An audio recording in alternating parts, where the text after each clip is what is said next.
بسم الله الرحمن الرحیم. نن زموږ د علم الصرف 100 نمبر درس دی، سلم نمبر او فصل نمبر 8 شروع شو. د اسم مفعول بیان بکو، یعنی اسم مفعول باره کې به نن موږ بحث کوو. اول به موږ اسم مفعول پیژنو چې اسم مفعول تعریف زده کړو. اسم مفعول څه ته وایي؟ نو د اسم مفعول تعریف داسې یو ټکی، یو لفظ چې د یو داسې انسان یا د یو داسې څیز باره کې بیان شي. داسې یو لفظ چې د یو انسان باره کې، یعنی که هغه ښځه وي که سړی وي، د هغه لپاره یو لفظ استعمالیږي یا د یو څیز لپاره یو لفظ استعمالیږي. نو دغه شان لفظ، داسې لفظ چې په انسان یا څیز باندې کار واقع شوی وي، که انسان یا په یو څیز باندې یو کار واقع شوی وي،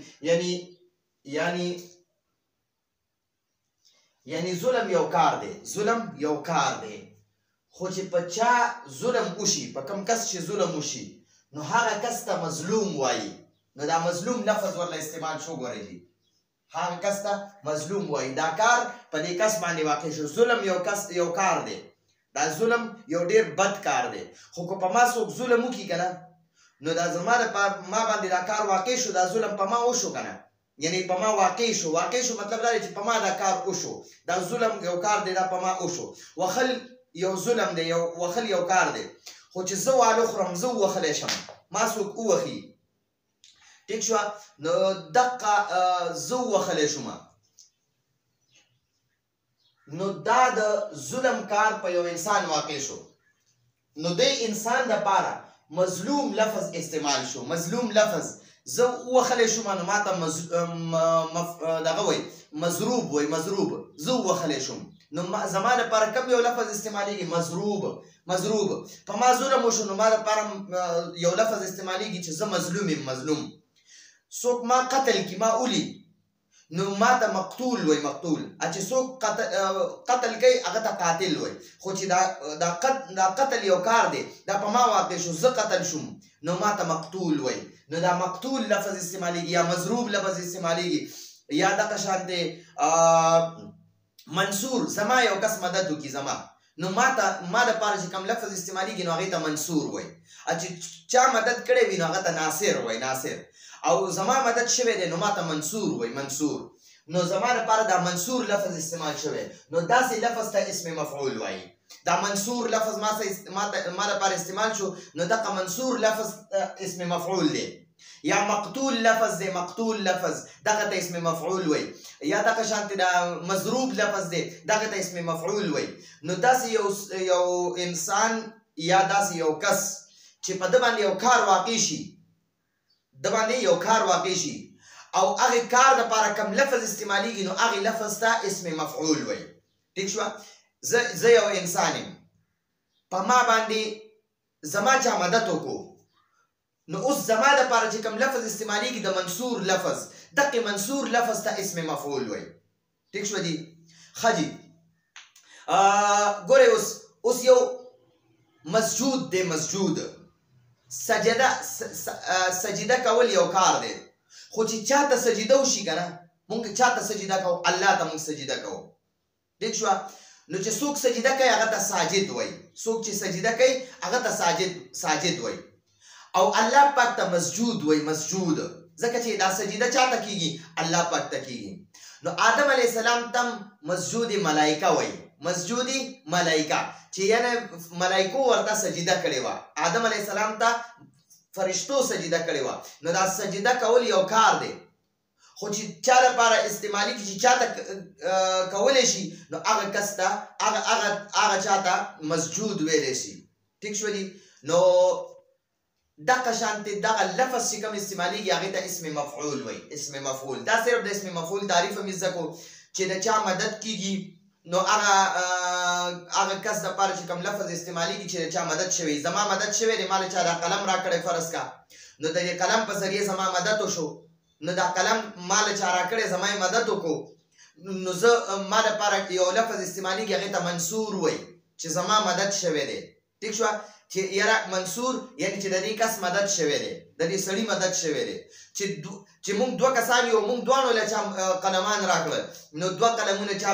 زموږ مدد وکړو، دوه قلمونه یې راله راکړل، نو موږ دوو ته منصوران وای منصوران مونږ ډیر کسان یو او ټول لا مونږ لچا یو قلم راکو زمونږ مدد د قلم په ذریعه سره کو نو مونږ ته منصورون وای منصورون چې زمونږ مدد شوی دی یعنی د دې کسان دا چاته چې قلم مې شوی د دې مدد شوی دی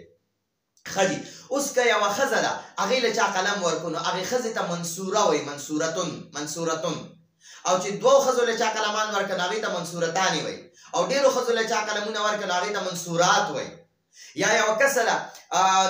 هغه چا وخله یو کس دی هغه وخلو خوړل هغه وخلی شو لکه زه وخلی شوم نو ماته مضروب وای او دوه سړي وخلی شو دوه طالبان وخلی شو نو دا دواړه طالبانو ته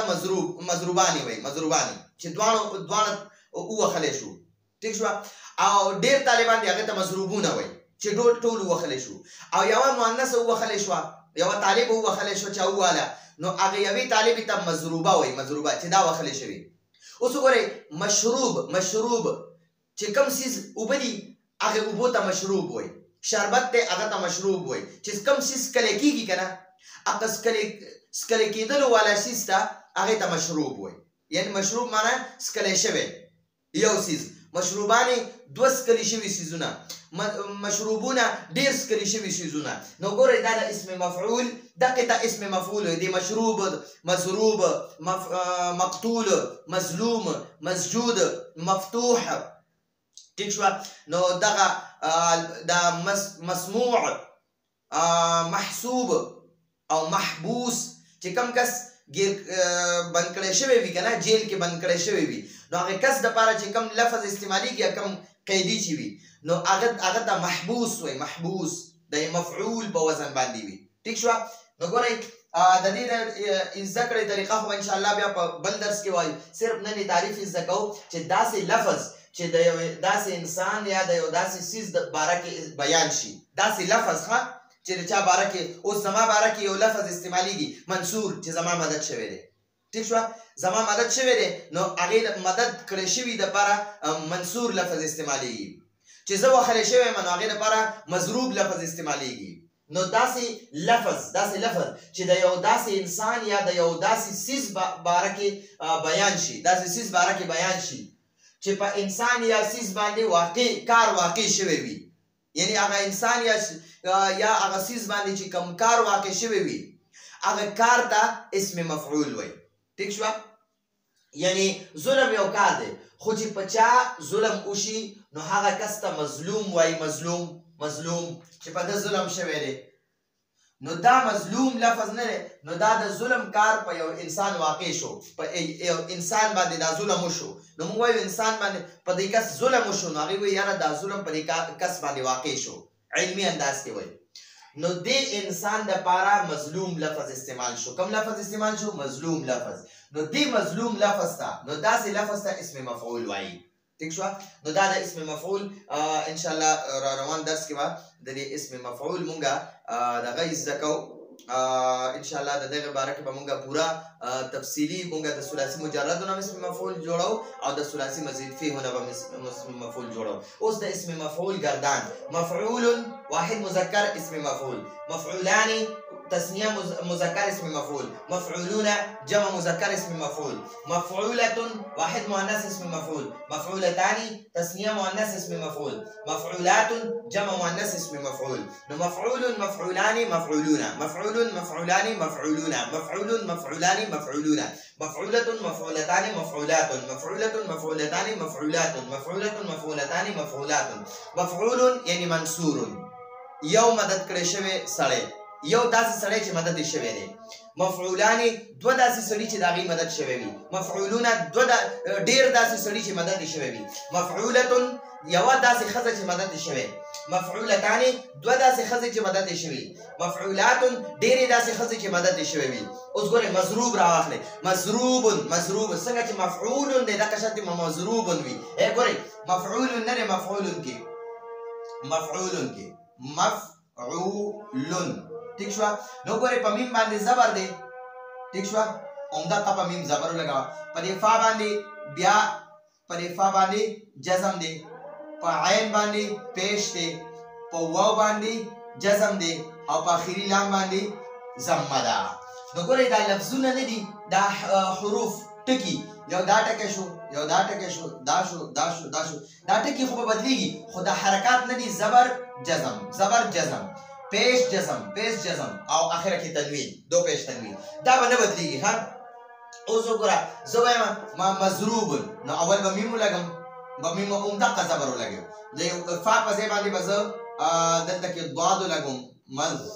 او دا به ساکن کم فا ساکن دا به ساکن کم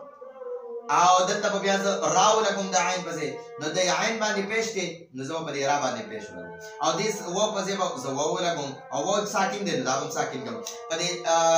لام په ځای باندې به زه با ولګم ٹھیک شو او په دې باندې وزه تنوین واچو نو مضروب وخلی شوی یو سړی داسې سړی چې هغه وخلی شوی دی یو داسې سړی چې هغه وخلی شوی دی ٹھیک شو اوس دغه په شان دی زه منصور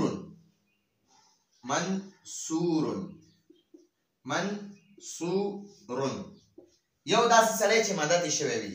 مقتول یو داسې سړی چې قتل کړی شوی دی مقتولن نو ګورئ د اول حرف باندې زبر دی او په دویم حرف جزم دی نو دلته په مضروبن کې په اول حرف زبر په دویم حرف جزم دلته په منصورن کې په اول حرف زبر په دویم حرف جزم دلته په مقتولن کې اول حرف باندې زبر په دویم حرف باندې جزم نو بیا ګورئ په دریم حرف پیش په څلورم حرف جزم دلته په دریم حرف پیش په څلورم جزم په دریم حرف پیش په څلورم جزم په دریم حرف پیش په څلورم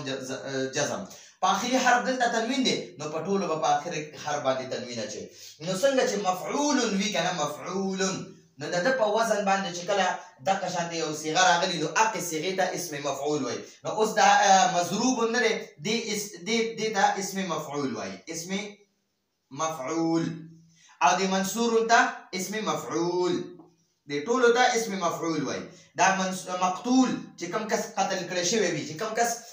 مړ شوی وي کنه چا مړ کړی وي نو هغه چې کوم کس مړ شوی وي هغه ته مقتول وای مقتول چې چا مړ کړی وي هغه ته قاتل وای ٹھیک شو نو مقتول دا اسم مفعول صيغه ده دا اسم مفعول صيغه ده نو اوس ګورئ دا مقتول یو قتل کړی شوی سړی دا وګورئ مقتول یو قتل کړی شوی سړی زه د دې نه دوه جوړوم همدغه مقتول وي مقتول د دې نه به صرف دا تنوین ختم کی